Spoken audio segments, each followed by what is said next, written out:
بسم اللہ الرحمن الرحیم۔ السلام علیکم ناظرین، آپ دیکھ رہے ہیں prime time with T M. میں ہوں طارق محمود۔ بہت سارے معاملات، وزیر اعظم کا خطاب، جو ریلیف پیکج انہوں نے کہا جی میں نے دیا ہے، وہ کہ اس اناؤنسمنٹ میں وہ پیٹرول بڑھانے کی بھی بات کر گئے، پھر نیب آرڈیننس کے حوالے سے جو ترامیم پہ ترامیم آ رہی ہیں وہ معاملہ ہے، کہتے ہیں چیئرمین نیب کے لیے مشاورت کر رہے ہیں، پارلیمان کی جو قومی سلامتی کمیٹی کا اجلاس ہے وہ طلب کیا جا رہا ہے، جوائنٹ سیشن ہے انتخابی، بہت سارے سوالات ہیں جن کے جواب دینے کے لیے میرے ساتھ موجود ہیں سابق وزیر اعظم پاکستان اور پاکستان مسلم لیگ نون کے سینئر نائب صدر محترم جناب شاہد خاقان ابائی صاحب۔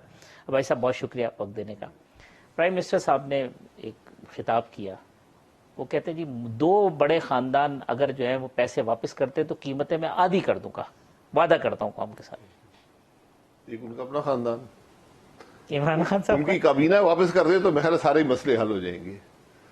جو چور ان کی کابینہ کے ٹیبل پہ بیٹھے ہوئے ہیں، جو اس ملک کے ہزاروں ارب کھا گئے ہیں، میں گن کے بتا سکتا ہوں۔ ٹھیک، چینی کے اندر 700 ارب کراس ہو گیا، گندم کے اندر 400 ارب کراس ہو گیا، دوائیوں میں میرا خیال ہے 100-150 ارب وہاں ہو گیا۔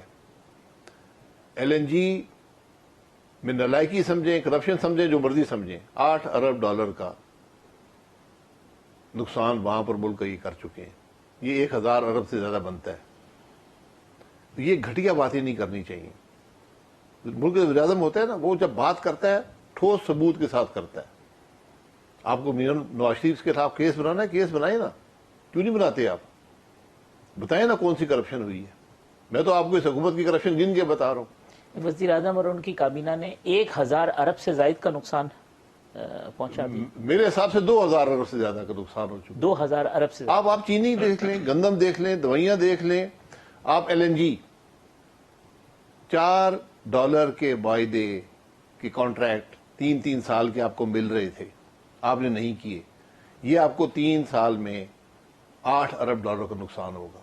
ٹھیک، $8 ارب جو ہیں موجودہ جو روپے کی قیمت ہے اس کے حساب سے میرا خیال کوئی یہ 1400 ارب بن جاتا ہے۔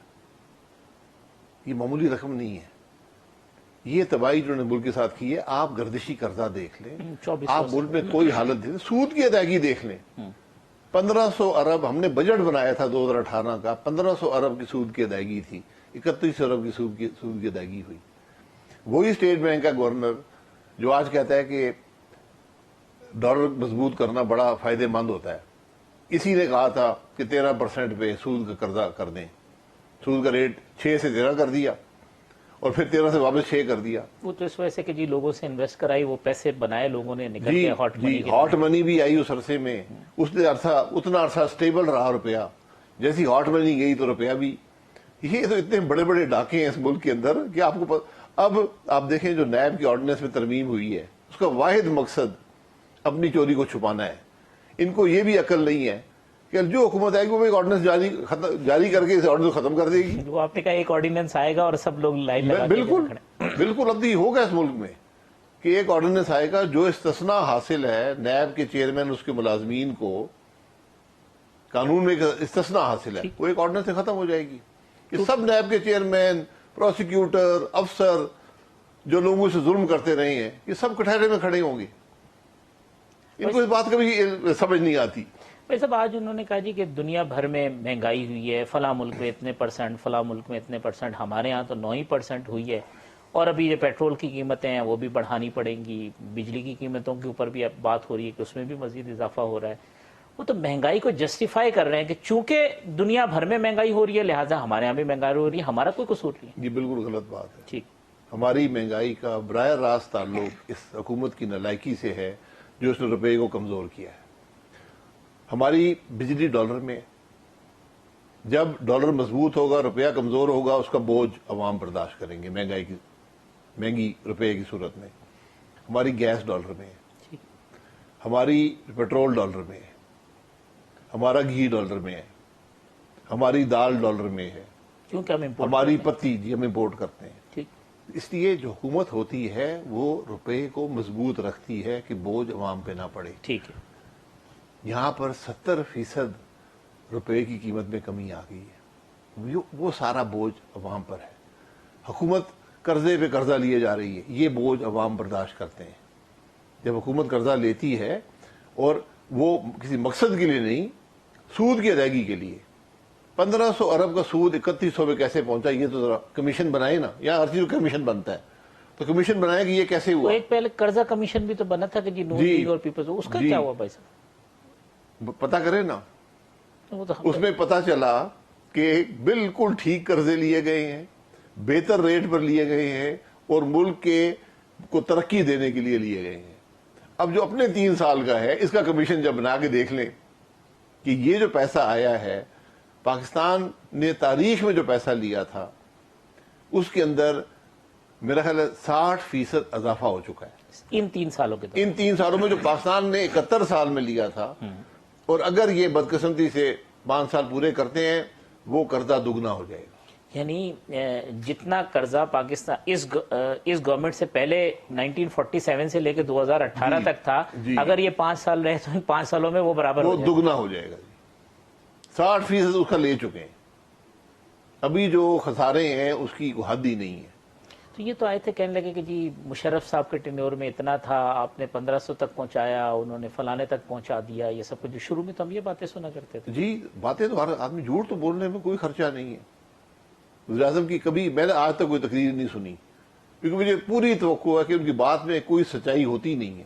تو یہ اس کو یہ کنونس ہیں، یہ اس کیفیت کو کیا نام دیں گے بھائی صاحب؟ کیونکہ وہ تو بڑی کنوکشن کے ساتھ بات کرتے ہیں. اور وہ میں اس کیفیت کو جھوٹ کہوں گا. عوام کی حالت دیکھ لیں، ملک کی حالت دیکھ لیں. کیا آپ کی باتوں سے اس کا تضاد نہیں ہے؟ ملک کا صرف ایک طریقہ ہوتا ہے، اب جو مرضی کریں، قرضے لینے پڑتے ہیں، ہر ملک قرضہ لیتا ہے، ٹھیک، اس کو کسی مقصد کے لیے استعمال کرتا ہے، خسارہ پورا کرنے کے لیے نہیں. ہماری حکومت کی سب سے بڑی کامیابی یہ تھی کہ ڈالر اپنی جگہ پہ رہا اور جو ایف بی آر کا ریونیو تھا وہ دگنا ہو گیا. ٹھیک. ایف بی آر کے ریونیو پر 2 چیزیں بڑی اثر انداز ہوتی ہیں. ایک مہنگائی اس کو بڑھا دیتی ہے جو ایف بی آر کا حکومت کا ریونیو ہوتا ہے.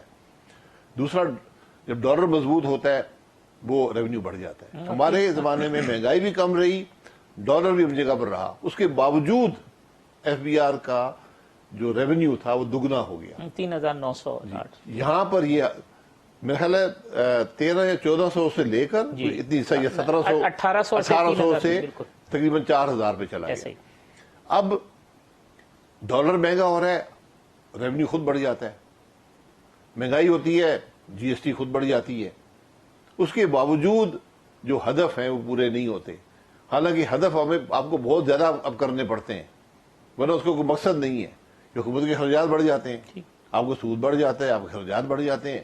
آپ آج میرا ذاتی خیال ہے کہ آپ کم از کم 1500 کے ڈیفیسٹ میں اضافی آپ جا رہے ہیں اس وقت. جو ریونیو کا ٹارگیٹ اور خرچات میں جو ہے اس کے اندر 1500 کا اضافی جو آپ نے قرضہ لے کر پورا کرنا تھا وہ اپنی جگہ پر ہے. اس کے علاوہ بھی اس کے علاوہ آپ پہ 1000. یہ جو آج ریلیف پیکج پرائم منسٹر نے کہا کہ جی تاریخ کا سب سے بڑا ریلیف پیکج ہے جو آج ہم نے دیا، تو وہ کیا ہے؟ یہ لوگ کہتے ہیں کہ ریلیف نہیں ہے تو تکلیف پیکج ہے. اس میں وہ کہہ گئے کہ جی پیٹرول کی قیمت بڑھے. پرائم منسٹر کہ جی 30% ہم سبسڈی دیں گے، جو 2 کروڑ خاندان ہیں ان کو 30% تک. اور یہ تو اب آرگومنٹ یہ آ رہا ہے کہ پیسہ کہاں سے آئے گا؟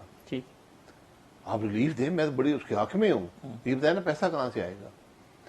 تو ریلیف پیکج یہ نہیں ہوتا کہ میں چیز جو ہے وہ 20 روپے مہنگی کر دوں اور آپ سے کہیں یار 5 روپے لے لو یار، اس سے گزارا 20 روپے کا. تو یہ بات تو نہیں بنتی نا. حکومت ریلیف پیکج کیسے دے گی؟ کس کو دے گی؟ وہ پیسے کہاں سے آئیں گے؟ اور پھر وہ آپ کا کام ہے مہنگائی کم کرنا، اس پر آپ کی توجہ نہیں ہے. آپ کا کام ہے ملک کی ترقی کی شرح بڑھانا، اس پہ آپ کا توجہ نہیں ہے. ابھی تو جو آپ نے یہ ایمنسٹی اسکیم دی ہوئی ہے ریئل اسٹیٹ میں، جب یہ ببل پھٹے گا جو تباہی ہوگی وہ بھی آپ دیکھیں گے. وہ بھی پریشر آ رہا ہے آئی ایم ایف کا کہ جی آپ ختم کریں اب اس کو. جی دنیا میں یہ ہو نہیں سکتا. آپ نے اوپن اینڈڈ ایمنسٹی اسکیم دی ہوئی ہے، کالا دھن آ گیا ہے. جو آدمی ٹیکس پیئر ہے وہ آج جائیداد خرید نہیں سکتا، مہنگائی اتنی مہنگی ہو گئی ہے. جو کالے دھن والے جو حکومت کے پیسے چوری کر کے وہ خریدے جا رہے ہیں. ریئل اسٹیٹ میں جو ایمنسٹی دی گئی، اس کا مقصد بھی چند بڑے ریئل اسٹیٹ ٹائکونز کو فائدہ پہنچانا تھا. دیکھیے یہ ایمنیسٹی دی جاتی ہے ایک خاص عرصے کے لیے. اس حکومت نے 2 ایمنیسٹیاں پہلے دے چکے ہیں, یہ تیسری ہے. اس کو اوپن ہینڈڈ چھوڑ دیا. اس سے یقیناً سریابی کی ڈیمانڈ بڑھ جاتی ہے, اس سے سیمنٹ کی ڈیمانڈ بڑھ جاتی ہے, بلڈنگیں کھڑی ہونی شروع ہو جاتی ہیں. لیکن ایک دن آتا ہے کہ لوگ افورڈ ہی نہیں کر سکتے, اس کو پرائز پوائنٹ کہتے ہیں, اس سے بات اوپر چلی جاتی ہے. اور پھر سب سے زیادہ جو حقیقی جو خریدار ہوتے ہیں, جو اپنے استعمال کے لیے گھر بناتے ہیں, جن کی ضرورت ہوتی ہے, وہ اس میں آ نہیں سکتے, وہ باہر رہ جاتے ہیں. اور ویسے تو یہ آرگومنٹ دیتے ہیں جی کاروں کی فروخت بڑھ گئی, اسٹیل کی فروخت بڑھ گئی, سیمنٹ کی فروخت بڑھ گئی, ٹیکسٹائل میں جو ہے نا لوگوں کے پاس آرڈرز اتنے ہیں کہ مزدور جو ہے وہ نہیں ہے. تو یہ جو آرگومنٹ دیا جاتا ہے کہ ہماری معیشت ان بنیادوں کے اوپر, یعنی کہ اس کے فیور میں, اس کو آپ بائی کرتے ہیں؟ کس کے مقابلے میں بڑھ گئی؟ کل کے مقابلے میں آج بڑھ گئی, تو آج بہت بڑھ گئی, 12% اضافہ ہو گیا. ٹھیک. آپ یہ دیکھیں کہ آپ 2018 میں کہاں تھے, آج کہاں پر ہیں. گاڑیاں اگر بکنی اچھی بات ہے, بات تو اچھی بات ہے. کس کی پالیسی پہ یہ گاڑیاں لگی, پلانٹ لگے تھے؟ ہماری پالیسی پر. آج تک ایک پلانٹ یہ اپنی پالیسی پر نہیں لگا سکے. آپ 2018 میں گاڑیوں کی فروخت دیکھ لیں, 2018 میں ایکسپورٹ دیکھ لیں, 13% کی شرح سے اضافہ ہو رہا تھا پچھلے سال کے مقابلے میں. اگر وہ 13% رہتی, آج آپ کی ایکسپورٹ میں 50% اضافہ ہو چکا ہوتا. کیا وہ ہوا ہے؟ یہ سب چیزیں اپنے آپ کو بیوقوف بنانے والی ہیں. اینڈ ریزلٹ کیا ہوگا بھائی صاحب اس ساری چیزوں کا؟ اینڈ ریزلٹ آپ کے سامنے ہے. معیشت تباہ ہو گئی ہے, قرضے پہ قرضہ ہم لیے جا رہے ہیں. اب تو وہ سسٹینیبل ہی نہیں رہا.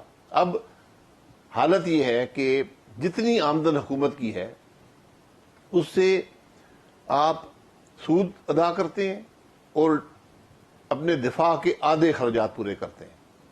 باقی ہر کام کے لیے, یعنی دفاعی اخراجات پورا کرنے کے لیے بھی آپ کو قرض کی ضرورت ہے. جی, آدھے پیسے وہ بھی جو حکومت خرچ کرتی ہے 450-500 ارب, سول گورنمنٹ وہ بھی قرضہ لیا جاتا ہے, ڈیولپمنٹ کا بھی قرضہ لیا جاتا ہے. یہ جو آپ بس دیتے ہیں جو, یہ بھی قرضے پہ چل رہا ہے. اب قرضے پہ قرضہ ایڈ کیا, ترقی ہو نہیں رہی ملک کے اندر, سی پیک بند ہے. ان حالات میں تو اگر آپ کو بھی وزیر اعظم بنا دیا جائے تو وہی سب کریں گے کیا؟ کوئی موضوع نہیں ہوگا, لیکن سمت کو درست کر دیں گے. ٹھیک. آپ کو منزل مقصود نظر آئے گی. آج تو کوئی منزل ہی نہیں ہے, ڈائریکشن لیس ہے.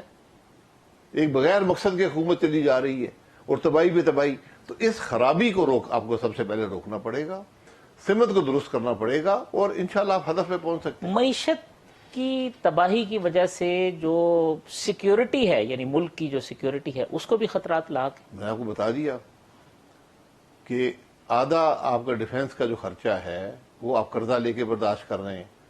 پھر ڈیفنس کا ایک بڑا حصہ جو ہوتا ہے وہ ڈالرز میں ہوتا ہے. تو اگر آپ اس حساب سے دیکھیں تو آج آپ کی جو دفاعی اخراجات ہیں اس میں اضافہ نہیں ہوا, کمی آئی ہے. تو یہ جب ہم عرصے سے کانسپریسی تھیوری سنا کرتے تھے کہ یہ ایک وقت ایسا آئے گا کہ معیشت اتنی ڈوب جائے گی کہ کل کو لوگ کہیں گے جی ٹھیک ہے آپ اپنا یہ نیوکلیئر پروگرام بند کریں, یہ کریں, ہمیں کمپرومائز کرنا پڑ سکتا ہے اس طرح. یہ آپ کا ایکسپوجر بڑھ جاتا ہے, یہ دباؤ آپ پہ آئے گا. اسی کے لیے ابھی سے تیاری کریں, معیشت کو درست کریں. جس ملک کے اندر اتنی تفریق ہو, جس کے اندر سیاست دشمنی میں بدل گئی ہو, جس کا وزیر اعظم دھمکیاں دیتا ہو, گالیاں نکالتا ہو, تو اس میں وہاں پر وہ ملک کسی کا مقابلہ نہیں کر سکتا. آدمی کا گھر درست نہ ہو نا, سب سے پہلے اس کو درست کرنے کی ضرورت ہے. معیشت ٹھیک نہیں ہوئی تو ہمارا نیوکلیئر پروگرام بھی خطرے کا شکار ہوگا. یہ آپ کی دفاعی جو آپ کا کیپیبلٹی ہے اس پہ اثر پڑے گا.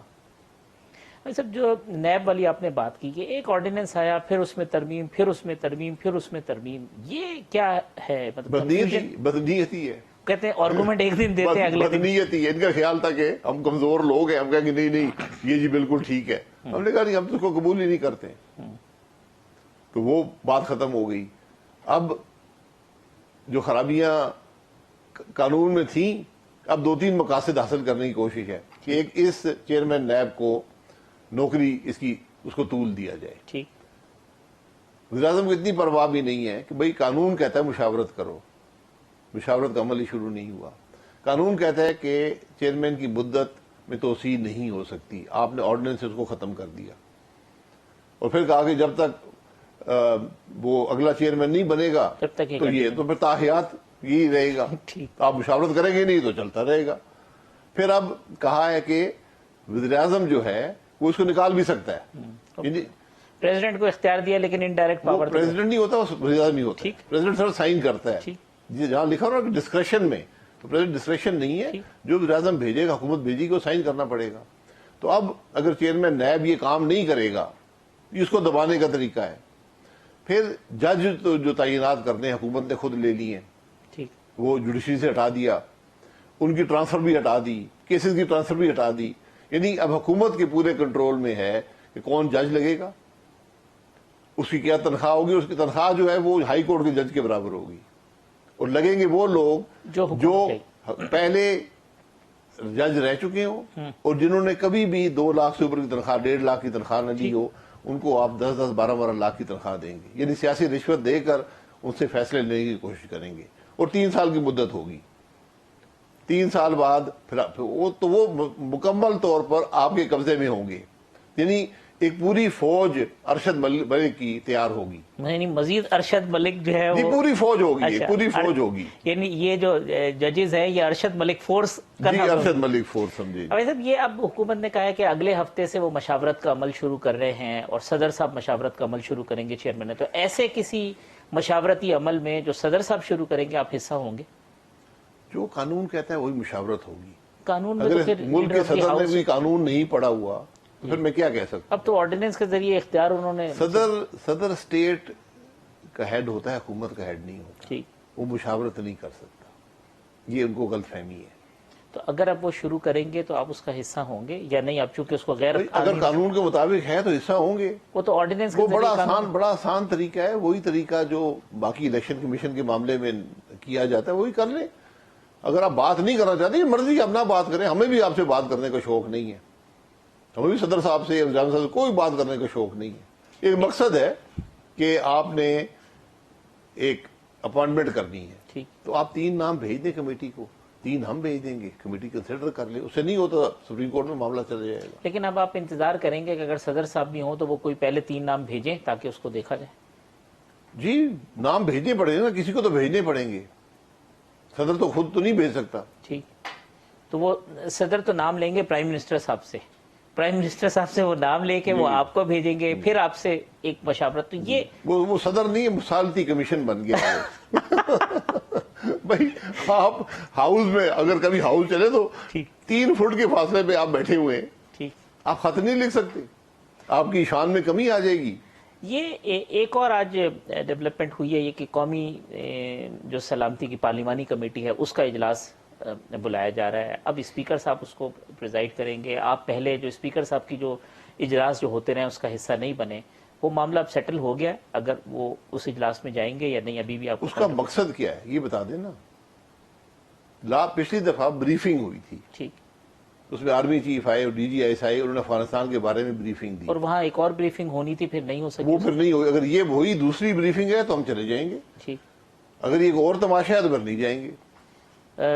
شاید یہ معاملہ جو TLP سے ریلیٹڈ فرانس کی جو چیزیں ہیں وہ ڈسکس کرنے کے لیے تو نہیں ہے، کوئی ایسا لیٹر ملا ہے اسپیکر صاحب کی طرف سے؟ نہیں، ہمیں کوئی لیٹر نہیں آیا، یہاں تو اجلاس رات کو 11 بجے پتہ چلتا ہے کہ صبح اجلاس ہے، تو لوگ کہاں سے پہنچتے ہیں؟ یہ حالت ہے آج، یقین کریں کہ، اور یہ نہیں بتاتا کب تک چلے گا، کیا ایشوز ڈسکس ہوں گے، کورم ہوتا نہیں ہے، حکومت کے وزراء آتے نہیں ہیں، تو پارلیمان تو ایک تماشا بنا دیا۔ تو یہ ڈیپینڈ کرے گا کہ اسپیکر کی جو پارلیمانی کمیٹی ہے اگر تو وہ سیکیورٹی ریلیٹڈ کوئی بریفنگ ہے چیزیں تو اس کا آپ حصہ بنیں گے؟ کوئی مقصد بات ہے، ملک کے مفاد میں ہے، اس کے عوام کے مفاد میں ہے تو جائیں گے، ٹھیک، سرکس لگانی ہے تو نہیں جائیں گے۔ ٹھیک، میں ایک وقفہ لے لوں بھائی صاحب، تو پھر یہ جو جوائنٹ سیشن ہو رہا ہے جس میں انتخابی اصلاحات کی بات کر رہے ہیں اس کے اوپر گفتگو کر لیتے ہیں ایک وقفے کے بعد۔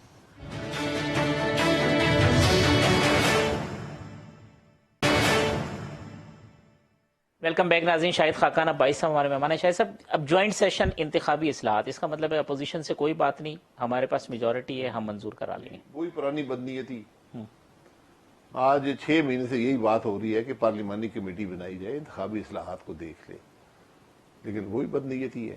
اسپیکر صاحب 10 دفعہ وعدے کر چکے ہیں، دوسرے بھی باتیں کر چکے ہیں، تو یہ انتخابی اصلاحات امپلیمنٹ نہیں ہو پائیں گی. انتخاب کرانا الیکشن کمیشن کا کام ہے. آپ 100 قانون بنا دیں, اگر امپلیمنٹ نہیں ہو سکتا, آپ وہ نظام فری اور فیئر الیکشن نہیں دے سکتا, تو الیکشن کمیشن امپلیمنٹ نہیں کر لیکن پائے. اگر ایک قانون بن جائے گا تو کیا الیکشن کمیشن اس کا پابند نہیں ہوگا کہ اس نہیں, قانون نہیں, وہ کیسے؟ کیونکہ آئین کہتا ہے کہ فری اور فیئر الیکشن کروانا اور کیسے کروانا یہ الیکشن کمیشن کا کام ہے. ٹھیک. آپ قانون بناتے ہیں جس کو وہ امپلیمنٹ نہیں کر سکتے اور انہوں نے کہہ دیا ہے کہ یہ امپلیمنٹیبل نہیں ہے, تو پھر ممکن نہیں ہوگا. یعنی اگر یہ انتخابی اصلاحات کر بھی لیں, جوائنٹ سیشن سے منظور بھی کروا لیں, تو بھی آپ مطمئن ہیں کہ اس کے مطابق الیکشن نہیں ہوں گے؟ یہ اصلاحات نہیں, یہ بدنیتی ہی ہے نا. تو الیکٹرانک ووٹنگ مشین جو ہے دنیا میں فرسودہ نظام ہے, ہر جگہ ناکام ہو چکا ہے. صرف 6 ممالک رہ گئے جو استعمال کر رہے ہیں, اور وہ بھی اسے نکلنا چاہتے ہیں. وہ ہم امپلیمنٹ کرنا چاہتے ہیں کیونکہ ہم نے الیکشن چوری کرنا ہے. اس حکومت کا الیکشن میں کچھ کامیابی حاصل کرنے کا ایک ہی طریقہ ہے کہ چوری کیا جائے, وہ الیکٹرانک چوری ہے. یہ الیکٹرانک ریگنگ مشین ہے, یہ اور کوئی مقصد نہیں ہے. اور جو دوسری بات اوورسیز والی ہے کہ جی اوورسیز پاکستانیوں کے جو ووٹ کے رائٹ, جی وہ ایک تیسرا نظام ہے. ٹھیک. وہ تیسرا نظام, وہ انٹرنیٹ سے ووٹنگ کریں گے. ٹھیک. ہاں, تو یہ مطلب پہلے یہ فیصلہ کر لیں کرنا کیا چاہتے ہیں.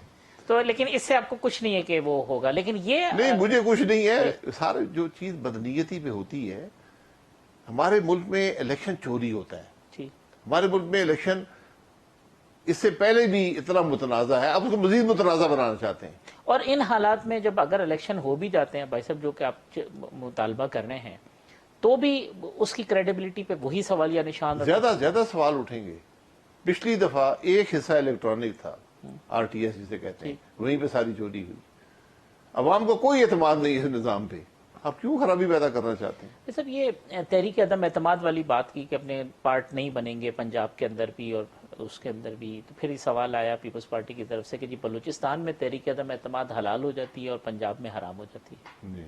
کیونکہ پی ڈی ایم نے وہاں تو تحریک عدم اعتماد کو سپورٹ کیا. کس نے سپورٹ کیا؟ پی ڈی ایم نے. وہاں پر حکومت بنی ہوئی تھی, ان کی آپس کے وہاں پر سوالات ہیں. ٹھیک. وہاں پر کچھ پی ڈی ایم کی پارٹیز پہلے بھی حکومت کے حصہ تھیں, آج بھی حکومت کے حصہ ہیں. یہ ان کی اپنی پالیٹکس ہے, اس کا پی ڈی ایم کی تحریک سے یا پی ڈی ایم کی تحریک کے مقاصد سے کوئی تعلق نہیں ہے. ٹھیک. تو اگر یہاں پر عدم اعتماد کا شوق ہے کسی کو, وہاں پر ایک ہی جماعت کے اندر اپنے ہی بندے کو ہٹانے کے لیے عدم اعتماد ہوا ہے. صحیح. وہ ایک پاور پلے ہے. یہاں پر آج ایک حکومت ہٹانے جا رہے ہیں. جس کو عدم اعتماد کا شوق ہے, عدم اعتماد ہمارے ملک میں اس لیے پاسبل نہیں ہے کہ ہمارے ملک کا نظام آئین کے مطابق نہیں چلتا. یہی بات پی ڈی ایم کہہ رہی ہے کہ ملک کے نظام کو آئین کے مطابق کریں. جب آپ وہ کر دیں گے تو عدم اعتماد بھی ہو سکتے ہیں حکومت ہٹانے کے لیے. یہاں پر آپ نے 173 لوگ 172 لوگ جی جسمانی طور پر اسمبلی کے اندر حاضر کرنے ہیں. ٹھیک. یہاں پر 10 نائب اٹھا کے لے جائے گی. نائب کا چیئرمین ہمارا اپنا ملازم ہے, کچھ ایف آئی اے لے جائے گی, کوئی اسلام آباد پولیس لے جائے گی, کوئی کے پی کی پولیس لے جائے گی, کوئی پنجاب پولیس لے جائے گی. تو بس عدم اعتماد کی چھٹی ہوگی. جس کو شوق ہے وہ سینٹ کے اندر کر کے دیکھ لے. یعنی اگر پیپلز پارٹی چاہتی ہے تو وہاں تو میجورٹی بھی ہے. جی بالکل, پہل جو ہے 57 لوگ بنتے ہیں. ٹھیک. 57 لوگ بنتے ہیں. اگر پیپلز پارٹی موو کرتی ہے تحریک عدم اعتماد چیئرمین سینٹ کے لیے تو آپ سپورٹ کریں گے؟ جی بالکل سپورٹ کریں گے, کیونکہ وہاں ظاہری طور پہ لگتا ہے کہ چیئرمین سینٹ بدلے جا سکتے ہیں. جی. لیکن کیا ارادہ نہیں ہے, خواہش نہیں ہے, یا خوف ہے؟ نہیں, کر کے دیکھ لینا. ایک دفعہ کیا گیا تھا, جو ہوا تھا آپ کے سامنے ہے. جب ریزولوشن موو ہوا تو 64 تھے, ووٹ پڑے تو 48 تھے. تو اب بھی ایسا ہی ہوگا بھائی صاحب؟ ایسا ہی ہوگا. ابھی کیونکہ میں کہہ رہا ہوں جس ملک کا نظام ہی آئین کے مطابق نہیں ہے, جہاں پر الیکشن چوری ہوتا ہے, آپ کو سامنے عدم اعتماد چوری ہو گیا. یہ واحد ملک ہے جہاں صرف الیکشن نہیں, عدم اعتماد بھی چوری ہو جاتے ہیں. ویسے یہ جو آپ نے کہا جی عدم اعتماد باہر کی یعنی اسٹیبلشمنٹ کی مرضی کے بغیر کامیاب نہیں ہوتی, تو بلوچستان میں یہ جو تحریک عدم اعتماد کامیاب ہوئی ہے اس میں اسٹیبلشمنٹ کی مرضی نظر آتی ہے؟ جی میرا خیال ہے, میں تو کہتا ہوں اس کے بغیر ممکن نہیں ہوتی. تو اس میں بھی آپ کو اس تبدیلی میں کہیں نہ کہیں مرضی منشا باپ ہی بدلا ہے نا ہم نے. وہاں تو کوئی ایسی بات نہیں. یہی عبد القدوس بزنجو صاحب جب آپ پرائم منسٹر تھے, جب بھی ٹاپل کر کے آئے اور اب بھی ٹاپل کر کے آئے, کچھ سملیرٹیز نظر آئی آپ کو؟ کیونکہ وہ تو آپ اس وقت بالکل پروفیشنل ٹاپلر ہیں جی. ان کا پیشہ ہے حکومتوں کو ٹاپل کرنا. یہ تو پھر تو ایکسپرٹیز ہو گئی میں ایکسپرٹیز آپ ان کی خدمات لیں. میں سوچ رہا ہوں کہ ان سے بات میسنجر صاحب سے نہیں, وہ پیپلز پارٹی والے کریں, کوئی بہت زیادہ شوق ہے عدم اعتماد کی, آج کل باتیں کرتے ہیں, وہ کر لیں ان سے بات. پھر یہ کہتے ہیں کہ جی جب عدم اعتماد بھی نہیں ہے تو پھر تو پرائم منسٹر اسمبلی ڈیزالو کرے, وہ بھی ڈیزالو نہیں کریں گے, تو پھر الیکشن کیسے ہوں گے؟ یہی سوال. آپ دیکھتے جائیں, دیکھتے جائیں. یہ اتنے پر امید نہیں, میں جو میرا تجربہ ہے اس کی روح سے بات کر رہا ہوں. یہ تماشا, ہمارا ملک میں سیاست نہیں, ایک تماشا ہے, ایک سرکس ہے. اب دیکھتے ہیں تماشا اگلا ایکٹ کیا آتا ہے. یہ کوئی مطلب بدلے سے حالات نظر آ رہے ہیں. یہ نہیں, میں بدلے حالات نہیں ہوتے, آپ دیکھنا. میں کوئی پیشن گوئی نہیں کر رہا ہوں, لیکن وہ میں کہا نا سیاست ہوتی تو میں آپ کو بتاتا کہ کیا اس کے محرکات ہیں. آئین کے مطابق ملک چل رہا ہوتا تو میں کہتا ہاں یہ آئینی طریقہ ہے, ہم یہ کریں گے. یہاں تو وہ بات ہی نہیں ہے. کوئی انہونی ہوگی جو یہ حکومت جائے گی, کیا ہوگا؟ مطلب کیسے جائے گی؟ اس کا آنا بھی انہونا تھا, اس کا جانا بھی انہونا ہوگا. تو آئین کے مطابق نہیں ہے کوئی کام بھی. نہیں, یہ تو پھر وہ ہو گیا بھائی صاحب جیسے لاٹری کے ٹکٹ کا انتظار کر رہے ہو. لاٹری کہاں, لاٹری ہے. جس کا داؤ لگ گیا وہ بن جائے گا. پہلے بھی جو داؤ لگا بن گیا ہے, اب داؤ لگے گا اگلا آ جائے گا. کوئی موومنٹ کے نتیجے میں, کوئی پولیٹیکل اسٹرگل کے نتیجے میں تبدیلی اس وہ ملک موومنٹ جاری ہے, پولیٹیکل اسٹرگل جاری ہے, ٹھیک. وہ جاری رہے گی, اور وہ آئین کے لیے ہے, وہ مفاد کے لیے نہیں ہے, اقتدار کے لیے نہیں ہے, آئین کے لیے. جب تک اس ملک کا نظام آئین کے مطابق نہیں ہوگا, آپ ایک قدم بھی نہ سیاسی طور پہ نہ معاشی طور پہ آگے بڑھ سکتے ہیں. بھائی صاحب آپ کے ہاں یہ سوچ نہیں پائی جاتی کہ بھائی اس اسٹرگل کے نتیجے میں ہمیں سیاسی نقصان ہو سکتا ہے, آئندہ سیٹیں کم ہو سکتی ہیں, تو بہت سارے ایسے لوگ جو کہ پاور پالیٹکس پہ بلیو کرتے ہیں وہ شیکی ہو جاتے ہیں اور وہ کہتے ہیں یار یہ کہیں نقصان ہو جائے. راستہ آئین کا ہے, ہم نے سب تماشے دیکھ لیے. آپ جب ایک غیر آئینی نظام, ایک فرسودہ نظام, ایک ناکام نظام کا حصہ بننا چاہتے ہیں جو لوگ, انہوں نے ملک کو کیا دیا ہے؟ آج اس حکومت کا سب سے بڑا مسئلہ کیا ہے کہ کسی وزیر کی وفاداری نہ ملک سے ہے نہ حکومت سے ہے. ٹھیک, اس کی وفاداری اپنی کرسی سے ہے. تو پھر ملک کیسے, ملک کا کیا ہوگا؟ یہ لوگ تو پھر ہر پارٹی میں ہوں گے, کل کوئی اور حکومت بالکل ہر پارٹی میں ہوتے ہیں, ان کے تعداد میں کمی ہوتی گئی تھی, ٹھیک ہے, ختم ہو گئے تھے تقریباً, پھر ان کو زندہ کیا گیا پچھلے الیکشن کے اندر. لیکن ان سے ایک آکسیجن تو مل گئی ہے, تو یہ جو آکسیجن ہے یہ تو ان کو پھر پرولونگ نہیں کرے گی. ایک سے کیسے ان کو ملی ہوگی, ملک کو تو نہیں ملی. ملک کی حالت تو آپ دیکھ لیں. یہ جو آپ نظام حکومت کے لیے آ جاتے ہیں کہ جی یہ حساب سے, زائچوں سے, جادو ٹونے سے چل رہا ہے, یہ سوشل میڈیا کی خبروں کے اوپر چیزیں ہو جاتی ہیں یا آپ کے پاس کوئی معلومات؟ سوشل میڈیا میں ہر قسم کی بات ہوتی ہے. میں تو کہتا ہوں کہ اللہ نہ کرے کہ ملک زائچوں پہ اور جادو ٹونے پہ چلیں. لیکن اگر وہ باتوں کو پھر ایک بہت سیریس نوعیت کی لیڈرشپ بھی اگر کوٹ کر لے, ٹویٹ کرے. کوٹ ہر آدمی یہاں بات کرتا ہے, بات کرنا اس کا حق ہے. اپوزیشن ہر قسم کے تانے بھی دیتی ہے, بات بھی کرتی ہے, ٹھیک, تھوڑی برداشت کر لے تو اچھا ہوتا ہے. بھائی صاحب یہ تحریک لبیک والا معاملہ, آپ پرائم منسٹر تھے اس وقت ہوا, کیا یہ درست ہے کہ آپ نے کہا تھا کہ ان کو بیٹھے رہنے دیں, ڈیموکریٹک رائٹ ہے ان کو کرنے دیں؟ جی بالکل. پھر آپ سے کہا گیا کہ نہیں ان سے ڈیل کریں. نہیں, ہم نے کہا تھا کہ ہم ٹھیک ہے بیٹھے ہیں, لیکن ملک کے معاملات میں مداخلت نہ کریں. تو وہاں پر عدالت نے حکم دیا کہ ان کو 2 دن میں یہاں سے ہٹائیں, اور آئی جی اسلام آباد کو, چیف کمشنر کو, ورنہ ہم آپ کو نوکری سے علیحدہ کر دیں گے, اور طاقت کا استعمال نہ کریں. یعنی طاقت کے استعمال بغیر مظاہرین کو ہٹا لیں. تو پھر وہ ایسی بات تو ممکن نہیں ہوتی. تو پھر مذاکرات ہوئے اور ہم ٹھیک ہے, ہم نے کہا ٹھیک ہے جی. اس وقت کے مذاکرات اور اب کے مذاکرات میں کچھ سملیرٹیز نظر آتی ہیں آپ کو؟ اس وقت کے مذاکرات جو ہوئے, جس طرح کیے گئے, وہ سب کے سامنے ہیں. وہ کاغذ بھی میرے دیکھنے سے پہلے وہ میڈیا پر آ چکا تھا, سوشل میڈیا پر, یعنی کیا مذاکرات ہیں. جو معاہدہ کوئی شخص مرا نہیں, کوئی شخص زخمی نہیں ہوا. یہاں تو آپ نے پورا ملک بند کیا, خندقیں کھودیں, 20 فٹ کی خندقیں کھول کے, جی ٹی روڈ پاکستان کی سب سے بڑی شاہراہ ہے وہ بند رہی, ہفتے سے وہ بند رہی. پولیس کے اہلکار بھی شہید ہوئے, ان کا کیا قصور تھا. مظاہرین شہید ہوئے, ان کا کیا قصور تھا. کس نے شہید کیا کوئی پتہ نہیں ہے. یہ بھی خبریں مکمل طور پہ دبا دی گئیں, رپورٹنگ بند کر دی گئی. جو معاہدہ ہوا کسی کو علم نہیں کہ معاہدہ کیا ہے, کس نے کیا ہے, کب کیا ہے. اتنا ابہام ہے کہ میں تو نہیں سمجھتا کہ ایک ریاست یہ کام کر سکتی ہے۔ بھائی صاحب جو اس وقت معاہدہ ہوا تھا، آپ پرائم منسٹر تھے، وہ معاہدہ ہونے کے بعد آپ کے علم میں آیا یا آپ کی مرضی منشا شامل تھی اس معاہدے میں؟ نہیں، مجھے احسن اقبال صاحب انٹیریئر منسٹر تھے، انہوں نے کہا کہ معاہدہ ہو رہا ہے، میں کہا ٹھیک ہے بات ختم کر دیں، جو معاہدہ ہے ختم کر دیں، تو معاہدہ ہو گیا۔ میں نے ان سے یہ کہا تھا کہ آپ اس پہ سائن نہ کریں، یہ کوئی حکومتی اہلکار ہی کر سکتا ہے۔ بہرحال وہاں وہ انسسٹ کیا گیا کہ وہی سائن کرے، انہوں نے سائن کر دیا۔ لیکن آپ نے احسن اقبال صاحب کو منع کیا تھا کہ بطور وزیر داخلہ اس پہ سائن نہ کریں۔ جی، میں نے ان کو یہ مشورہ دیا تھا کہ آپ سائن نہ کریں، لیکن یہ فیصلہ ان کا تھا اور میں اس فیصلے کی پوری تائید کرتا ہوں، میں اس فیصلے کو قبول کیا۔ یہ جو موقع پر آدمی ہوتا ہے وہی یہ فیصلے کر سکتا ہے، انہوں نے مناسب سمجھا، انہوں نے سائن کر دیا۔ اس وقت کے جو ISI کے DGC تھے، انہوں نے بھی سائن کیا۔ وہ ایز گارنٹیئر تھے اس معاہدے میں؟ نہیں، ایز اے پارٹی تھے، ایز اے پارٹی۔ کس کی طرف سے پارٹی؟ حکومت کی طرف سے۔ حکومت کی طرف سے تھے۔ اب بھائی صاحب پھر اس کے بعد تحریک لبیک ایک پولیٹیکل پارٹی بنی، اس سے آپ کو سیاسی نقصان ہوا 2018 کے الیکشن میں، اور کہا جاتا ہے کہ مسلم لیگ نون کے ووٹ کو ڈینٹ ڈالنے کے لیے ان کو سپورٹ یہ تو تاریخ ہی بتائے گی کہ کیوں، کس نے بنائی تحریک لبیک، کیسے بنی، کیا ہوا، لیکن ووٹ انہوں نے حاصل کیے، عوام کے ووٹ، عوام کے ووٹ حاصل مسلم لیگ نون نے بنائی۔ جی، تحریک لبیک مسلم لیگ نون نے بنائی، ہمیں تو پتہ ہی نہیں تھا، جب وہ فیض آباد پہنچ گئے تو اس ہمیں بات کا نہ تحریک لبیک کو علم ہے، نہ مسلم لیگ نون کو علم ہے۔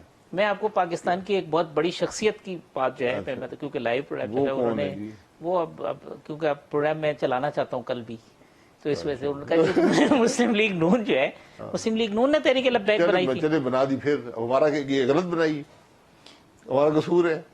آپ انہی سے معاہدے کر رہے ہیں تو آپ مسلم لیگ نون سے معاہدے کر لیں۔ اب اس حق میں ہے کہ ان کو پولیٹیکل مین اسٹریم میں آنا چاہیے، کوئی حرج کی بات نہیں۔ دیکھیں، یہ پولیٹیکل پارٹی جب الیکشن کمیشن اجازت دے دیتا ہے پھر وہ اپنا کام کرتی ہے۔ جی، پولیٹیکل پارٹی اگر وہ بن گئے ہیں، وہ اپنی کینڈیڈیٹس پٹ اپ کریں گے، الیکشن لڑیں گے۔ پی ٹی آئی کہتی ہے کہ ان کے ساتھ سیٹ ایڈجسٹمنٹ یا پولیٹیکل مفاہمت ہو سکتی ہے، تو پولیٹیکل پارٹی اگر ہے تو پھر مسلم لیگ نون کی بھی سیٹ جی، ایڈجسٹمنٹ؟ سب کی ہو سکتی ہے، پولیٹیکل پارٹی دوسرے سے بات کرتی ہیں اور اپنے سیاسی مقاصد حل مسلم لیگ نون کو تحریک لبیک سے سیاسی بات کرنے میں، سیٹ ایڈجسٹمنٹ کرنے میں کوئی مذائقے کی بات نہیں ہوگی؟ نہیں، اگر یہ ایک اپنی الیکٹورل پالیٹکس کا حصہ ہے، اس میں کوئی ایسی بات ہوئی تو یہ باتیں سب ہو سکتی ہیں۔ ابھی ہماری کوئی ایسی بات ہوئی نہیں ہے، نہ ہمارا کوئی ایسا پروگرام ہے، لیکن جب سیاست ہوتی ہے، جب الیکشن ہوتے ہیں تو آپ ہر ایک سے بات کرتے ہیں۔ اور دروازے کھلے ساری پارٹیوں سیاست میں ہر ایک کے لیے دروازے کھلے ہوتے ہیں، تحریک لبیک کے لیے بھی دروازے اسی تحریک طریقے سے۔ لبیک کے لیے بھی کھلے ہیں۔ چلیں میں وقفہ لے لوں، وقفے کے بعد آتے ہیں تو پروگرام کو کنکلوڈ کرتے ہیں۔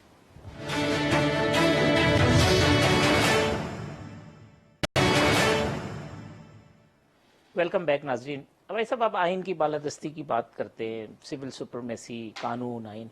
DGI کی تقرری جب ہوئی، پرائم منسٹر کے پاس اختیار تھا، اگر انہوں نے اختیار استعمال کیا تو پھر اس کے اوپر آبجیکشن کس بات کی؟ کوئی آبجیکشن نہیں ہے، ایسا ہی ہونا چاہیے تھا۔ تشہیر یہ تماشا لگایا آپ نے، ٹھیک، لیکن کسی نے اگر غلطی کی ہے، فوج نے اناؤنس کر دیا، آپ کی مرضی کے بغیر کیا، مرضی کے بغیر نہیں ہے تو کارروائی کریں۔ تاثر تو یہی آپ ہے تماشا کیوں لگا رہے ہیں؟ جو پی ایم ہاؤس کی پریس ریلیز سے، اس سے تو یہی تاثر ہوا کہ جی وہ سمری آئی اور پھر انہوں نے انٹرویو کیا، تو اس کا مطلب ہے 6 اکتوبر کو جو اناؤنسمنٹ ہوئی وہ کنسلٹیشن کے بغیر۔ میں کیا کہہ سکتا ہوں؟ اس کی بھی وضاحت کر دے نا حکومت کہ کیا وہ غلط اناؤنسمنٹ تھی اور صحیح اناؤنسمنٹ تھی۔ مطلب ایک ایشو جو نان ایشو ہے، آپ نے اس کو اس ملک کا سب سے بڑا ایشو بنا دیا۔ فائدہ کیا ہوا؟ فائدہ یہ ہو کہ اپنی چوری سے جو ٹینشن ہے وہ ہٹ جاتی ہے، اٹینشن ڈائیورٹ کرنے کے لیے، لیکن اس کے نتیجے میں جو اس کے آفٹر شاکس ہیں اور جو خطرناک ہے، جی وہ ان کو پرواہ نہیں ہے۔ یہ تو تماشبین حکومت ہے جو کسی کو بھی نہیں بخشتی، کسی کو نہیں بخشے گی اپنے مقاصد حاصل کرنے کے لیے۔ کہ ہمیں، آپ کو مسئلہ ہے، آرمی چیف اور پرائم منسٹر بیٹھے ہیں، 2 منٹ میں حل ہو جائے گا۔ کبھی بھی یہ سرکس نہیں لگی اس کسی اپارٹمنٹ پر، اس سے پہلے بھی DGI لگتے رہے، اور بھی پوزیشن پر لوگ لگتے رہے، یہ تماشا نہیں لگا۔ نقصان کیا ہوا آپ کی نظر میں؟ نقصان یہ ہوا کہ حکومت بھی کمزور ہوئی، فوج بھی کمزور ہوئی، عوام نے تماشا دیکھا۔ ملک میں جو اثرات ہیں، آپ اسٹاک ایکسچینج سے، اس پیریڈ کی اسٹاک ایکسچینج کی والیٹیلٹی دیکھ لیں کہ کیا کیا وہاں پر ہوا۔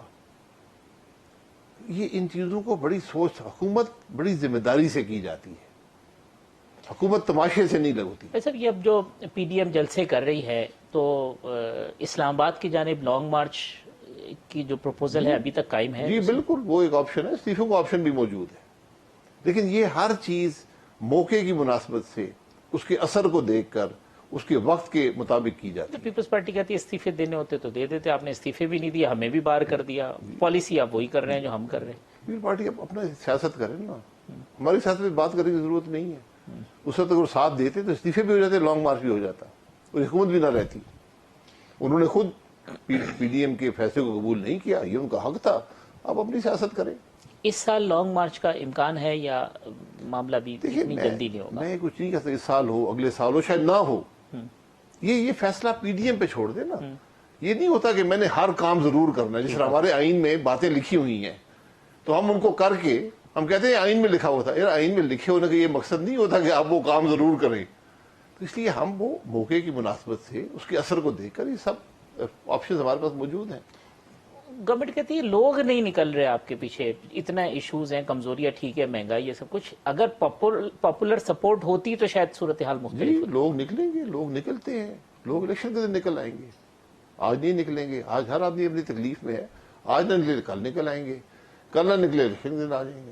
میاں نواز شریف صاحب کی واپسی کے حوالے سے بڑی ساری باتیں کہ جی وہ آئیں لیڈ کریں. اب صحت بھی ان کی ماضی کے مقابلے میں بہتر ہے، چیزیں مستقبل قریب میں کوئی امکان؟ علاج کروانے گئے تھے، علاج مکمل نہیں ہوا، علاج کروا کر آئیں گے. پارٹی یہاں موجود ہے، پارٹی کی لیڈرشپ بھی موجود ہے، کوئی لیڈرشپ میں کمی نہیں ہے. یقیناً ان کے اضافے سے اثر، ان کے آنے سے اثر پڑتا ہے، لیکن جب بھی معاملات اس نہج پہ پہنچے تو میں سمجھتا ہوں وہ اپنا فیصلہ کر لیں گے. انہیں آنا ہوا تو اس وقت بھی آ جائیں گے. آخری بات ہے بھائی صاحب کہ اب جو ہے نا یہ جو جتنی گھمبیر صورتحال ہے، جو پورٹری اپوزیشن کرتی ہے، جو چیزیں ہیں، اس کا سولوشن اگر کہیں کہ جی کس طریقے سے یہ چیز ٹھیک ہو سکتی ہے، وہ کیا ہے؟ وہ فوری فریش الیکشن ہے، کیا چیز ہے؟ صرف فوری اور فریش الیکشن، آئین کے مطابق غیر متنازع الیکشن کی ملک کو ضرورت ہے. اس کا ماحول ہے؟ ماحول بنانا پڑتا ہے. ماحول بنا ہوا آپ کو نہیں ملے گا. آپ نے ہر تجربہ کر لیا نا، الیکشن چوری بھی کر لیے، حکومتیں بھی بنا لی، تماشے بھی لگا لیے، نہیں چلا. اب ایک دفعہ 74 سال میں اس ملک کے عوام کی رائے کا احترام کر کے دیکھ لیں، شاید حل نکل آئے. وہ رائے کا احترام کون کرے گا؟ Political parties? سارے اس میں جوڈیشری بھی ہے، اس میں فوج بھی ہے، اس میں انٹیلیجنس کے ادارے بھی ہیں، اس میں سیاستدان بھی ہیں. یہ سب اس معاملے میں شامل ہیں. اس لیے آج ملک کی حالت دیکھ لیں اور اس کے عوام پر رحم کریں تو بہتر ہوگا. اور اگر یہ نہیں ہوا تو پھر یہ نہیں ہوا تو ریاست کا وجود؟ پھر آپ وہی حالت جو آپ کی رہے گی. دنیا ترقی کر رہی ہے، آپ پیچھے جا رہے ہیں. ٹھیک بات ہے. اب بھائی صاحب بہت شکریہ وقت دینے کا. شاہد خاقانہ بھائی صاحب کی گفتگو آپ نے سنی. کل اسی پروگرام میں انشاءاللہ دوبارہ اسی وقت ملاقات ہوگی. اللہ حافظ.